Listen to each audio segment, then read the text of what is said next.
লিটনের জন্য শেষ মিনিট পর্যন্ত অপেক্ষা করব আমার কথা নয়।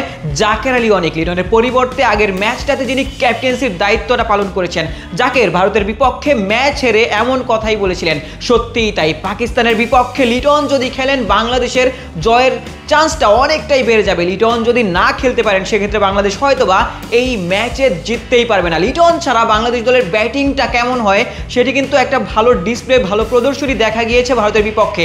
মাত্র দুইজন ব্যাটার দুই অঙ্কের ঘরটা পেরোতে পেরেছিলেন।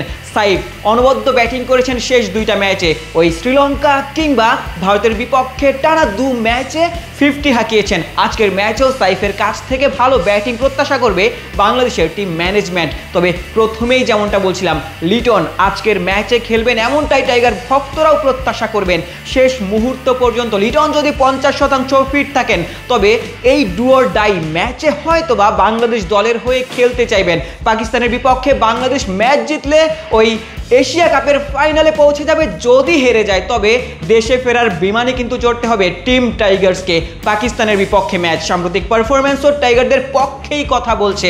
পাকিস্তানের বিপক্ষে ঘরের মাটিতে বাংলাদেশ 2-1 সিরিজ জিতেছিল, একটা সময় 2-0 সিরিজে এগিয়েছিল। তবে ওই স্পোর্টিং উইকেটে যখনই খেলা হয়েছে তখনই কিন্তু লিটনরা পাকিস্তানের বিপক্ষে হেরে গেছেন। আজকের ম্যাচটা হবে দুবাইতে।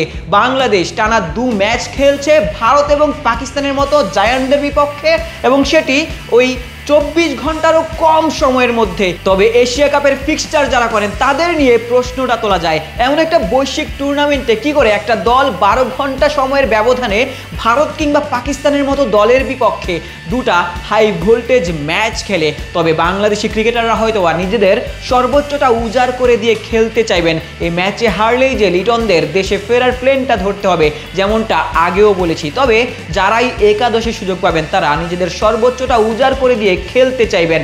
পাকিস্তানের বিপক্ষে বাংলাদেশের হারানোর কিছু নেই। পাকিস্তানও আনপ্রেডিক্টেবল একটা দল, তাদের পারফরমেন্সেও ধারাবাহিকতার অভাব পরিলক্ষিত।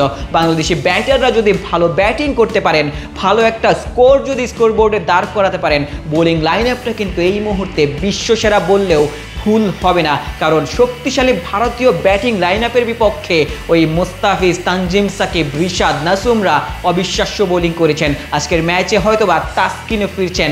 সেক্ষেত্রে পাকিস্তানের বিপক্ষে বাংলাদেশের এই বোলিং লাইন আপটা হয়তোবা নিজেদের দলকে জেতাতে বড় কার্যকরী ভূমিকা পালন করতে পারে। তবে তার আগে ব্যাটারদেরই রান করতে হবে, ব্যাটারদেরই স্কোরবোর্ডে বড় একটা রান সংগ্রহ করতে হবে যদি বাংলাদেশ আগে ব্যাটিং করে থাকে। তবে বাংলাদেশ যদি পরে ব্যাটিং করে তখনই দায়িত্ব নিয়েই কিন্তু ওই টপ অর্ডার ব্যাটারদেরই ওই রানটা চেজ করতে হবে। হয়তোবা বাংলাদেশ এই ম্যাচটা জিতে এশিয়া কাপের ফাইনালে উত্তীর্ণ হবে। হয়তোবা ওই ভারতের বিপক্ষে দারুণ একটা ফাইনাল অপেক্ষা করছে টিম বাংলাদেশের জন্য।